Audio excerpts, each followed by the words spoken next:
Teen shouts echo into abandoned ruins. Something else calls back.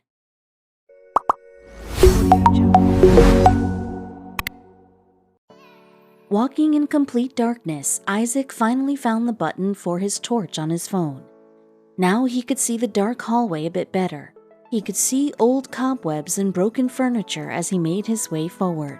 He could feel his pulse racing as he got to the top of the basement stairs. He called out, half expecting someone to answer him. There was nothing else for it. He started descending down the dark wooden stairs. Feeling that he needed to take a break from the built-up city life he was always exposed to, Isaac Wellington Watts planned a day to be surrounded by nature, and he took his girlfriend Emily. The couple packed what they needed and left the town and headed for the closest forest. As the 19-year-olds put their car in park, they were unaware of what was waiting for them. The couple both worked very hard every day and didn't get many chances to get out. After being in the green forest for only a few minutes, they already felt that they were recharging. They both agreed that they wouldn't let anything ruin their perfect day, not the fleeting light or the wet leaves, but soon enough they'd find out something would. The two lovebirds were holding hands walking on the trail, but suddenly they noticed something in the distance. They both squinted their eyes but couldn't tell what it was. That's when they decided to take a closer look.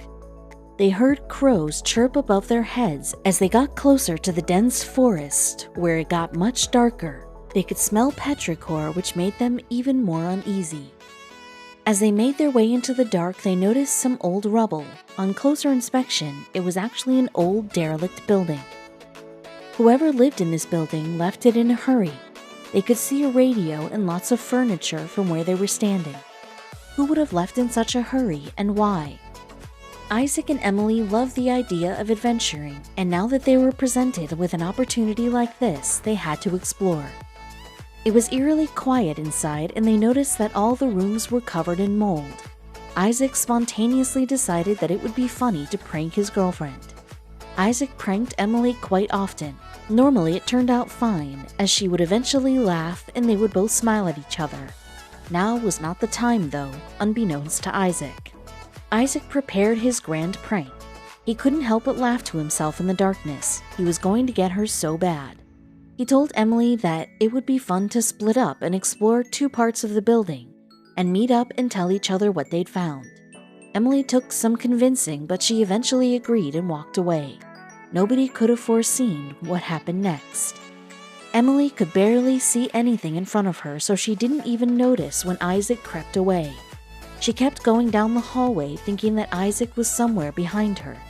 She decided that she no longer liked this idea and called out Isaac's name. After there was no answer, she felt a knot twist in her stomach. She took out her phone and turned on the flashlight, but she couldn't see Isaac anywhere. Isaac's plan was coming together. He planned on sneaking out of the old building and getting into position outside a boarded-up window that Emily would walk past. Then he would shout, "Hello," as she went by. Isaac thought about how he'd never let her live it down. He'd remind her every year until they were both elderly. He'd smile to himself outside the window, daydreaming of the future. Isaac then frowned as he thought about how he might forget the details with time. He decided to fix that would be to record it so the reaction on her face would be immortalized forever. He might even post it online and see if it went viral.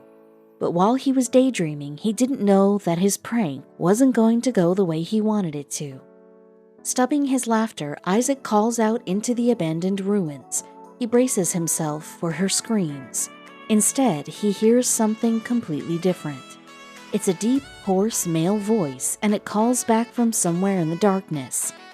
The blood drained from Isaac's face as the fright and creepy experience kicks.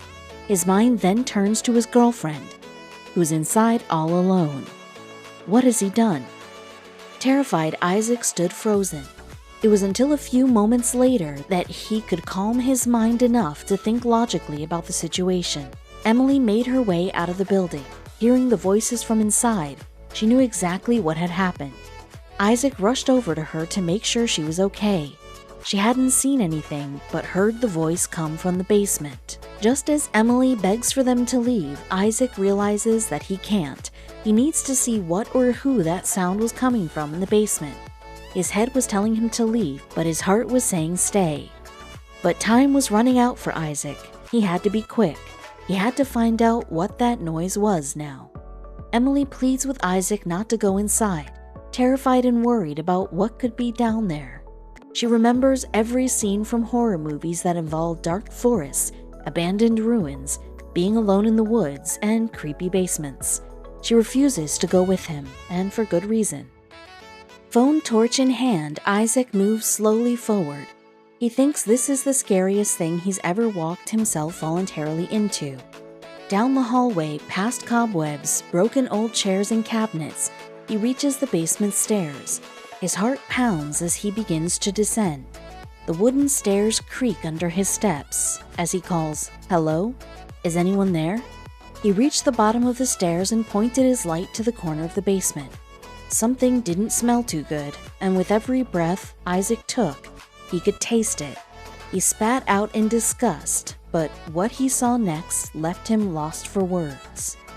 On the floor, propped up against the wall, lay an old man who looked on the verge of death. His face was filthy and his clothes were ragged and ripped. As Isaac approaches, he begs for water. Isaac gives him his water bottle and lets the man take his fill, then prepares for heavy lifting. Realizing the old man can't walk, Isaac helps him up the stairs and out of the building. They greet Emily nervously waiting outside, pacing back and forth. As she spots them, she immediately calls the ambulance and the police.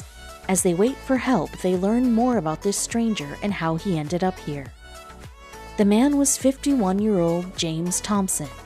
Thompson had been hiking through the forest a month ago when he fell and broke his leg.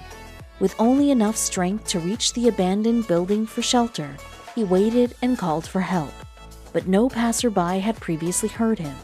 His shelter was too secluded, resulting in an extremely dangerous situation where no one could find him. Isaac and Emily waited with Thompson until the medics arrived. Thompson was brought straight to the hospital for treatment. If Isaac had not kept his wits and ventured into the eerie building, or had even done so a month later, Thompson would not have made it. Isaac and Emily went into the woods for fun and returned saving a life. Who else can say that?